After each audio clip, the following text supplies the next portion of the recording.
আসসালামু আলাইকুম। আশা করি সবাই ভালো আছেন, আমরাও ভালো আছি আল্লাহর রহমতে, আপনাদের দোয়ায়। এখন সকালবেলা নাস্তা রেডি করতেছি। সকালের নাস্তা আজকে অনেক মজাদার নাস্তা হবে। বেবি, তুমি উঠছো? এই যে আমার বেবি উঠছে, বেবি দুষ্টু দুষ্টু করতেছে। আর বেবির জন্য আমি নাস্তা বানাচ্ছি। নাস্তা এই যে ক্যাপসিকাম, আবার হলো টমেটো, আলু, ডিম, এটা দিয়ে একটা রেসিপি হবে। এটা চলতেছে, পাশাপাশি রান্নাও করতেছি। এই যে ডাল সিদ্ধ করে রাখছি, এখন গুঁড়া দিয়ে বাগার দিয়ে দেব। এটা হলো ডাল, এটা রসুন, জলপাই, কাঁচামরিচ, পেঁয়াজ সব দিয়ে এটা সিদ্ধ করে রাখছি, এখন গুঁড়া দেব। আর এখানে মাছ বের করে রাখছি, তেলাপিয়া মাছ, লাউয়ের খোসা, পটল, ডিম দিয়ে ভাজি করব।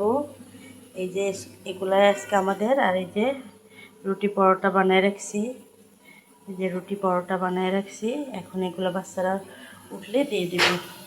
এই যে এটা আমার চলতেছে।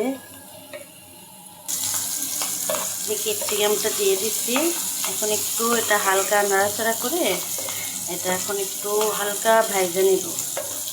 এটা হালকা ভাজবো। আর হলো লবণ দিয়ে দিচ্ছি, এটা ভাজা হোক, এটা ভাজা হোক। টমেটোটা দিয়ে দিলাম এখন।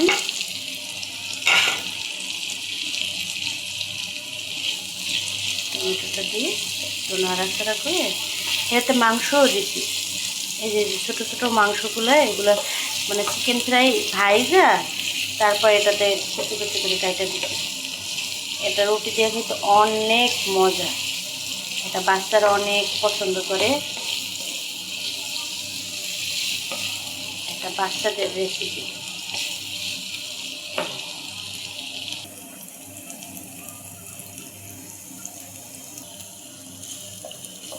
ডিম দিয়ে দিলাম, ডিমটা একটু সুন্দর করে ভাঙিয়ে দিব। ডিমটা ভাঙা শেষ, এখন এটা হয়ে যাবে।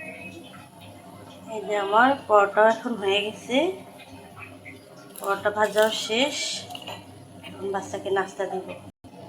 এদিক দিয়ে আরেকটা বসায় দিলাম, এটা হতে থাক, এখন খাবার দিই বাচ্চাকে। এই যে আমার সেই ভাজি, এখানে মুরগির মাংস, টমেটো, ক্যাপসিকাম, আলু, কাঁচামরিচ আর হালকা একটু মশলা দিয়ে এটা ভাজি রান্না করছি। আর এটা পরোটা, আমার বেবি এখন পরোটা খাবে। বেবি এখন পরোটা খাবে, এই জন্য সব রেডি। এই ভিডিওটা এ পর্যন্তই। আমার চ্যানেলটা সাবস্ক্রাইব করবেন, লাইক করবেন, কমেন্ট করবেন। ইনশাল্লাহ আবার দেখা হবে। আসসালামু আলাইকুম।